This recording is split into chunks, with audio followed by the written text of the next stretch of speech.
Hi everyone, it's Tonya, and I wanted to share a few projects with you today. I'm going to start out with this bottle of Dawn dish soap. I had a challenge for creating an altered object for No Housekeeping Day, and this is what I created. Of course, this little bottle of Dawn started out looking like this, but then ended up looking like this. This is the back of my dress form that I created. I covered it with a burgundy paint and then crackle mediumed over the top of that, and then a cream colored paint. And the paper collection is from the new Melody collection from Prima. And then of course at the waistband we have some brown seam binding, and then the apron is tied on with white seam binding. And here is a front view of this bottle. I free-handed a apron and then cut out some pockets for the front, took the say it and lace and pearls and cut the lace off and the top of the pockets with the lace, and then put the pearls around, and made a little handmade feather duster out of some feathers and a toothpick, and topped it off with pearls and a cameo. She looks just like June Cleaver. The next slide is of an altered frame that I created. Marion Smith had asked me to create something using her vintage trinket line, and this is what I used. This is a brand new Prima collection paper and just a standard wooden frame. I think it's like a 9x7 with a 4x6 center.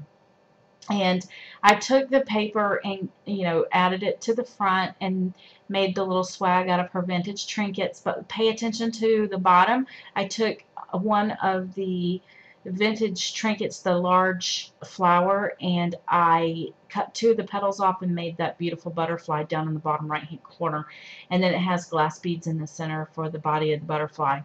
And the saying on the center says bloom where you are planted, and I just ran an extra piece through my laser printer to print that on there, and then just stuck it in the frame. It could be replaced.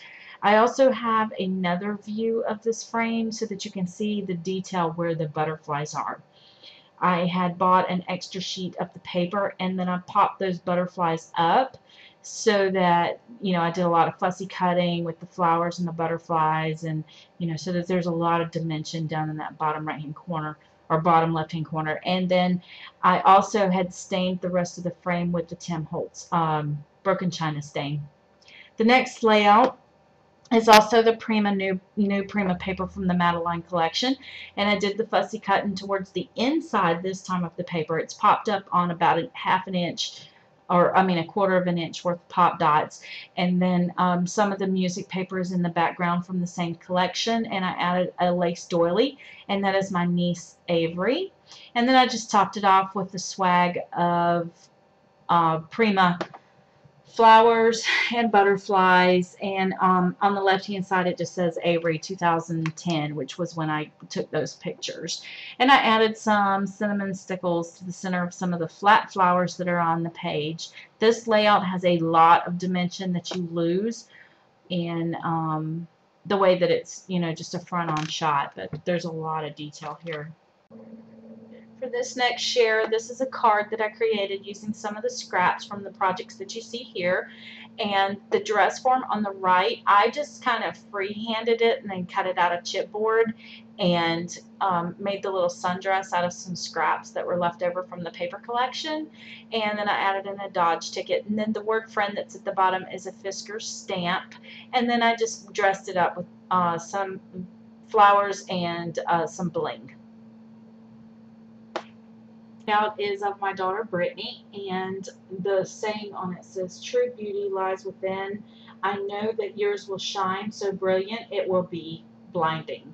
And that was actually one of the 6x6 pages from this paper collection. It's the Madeline paper collection, and the paper that is running from the left to the right as a border with the roses on it, that is actually waved.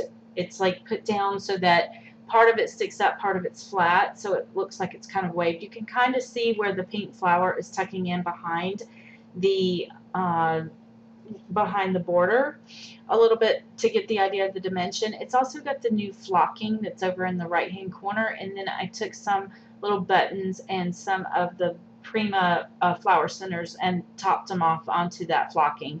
I added also the bling, and the rose bling is actually the smoky colored vintage rose, I think, and I colored it with the alcohol inks to make it match the layout. The entire layout is decal edged on the sides, and that was inspired by the Prima packaging. So I hope you guys have enjoyed this share, and please leave me comments. Thank you.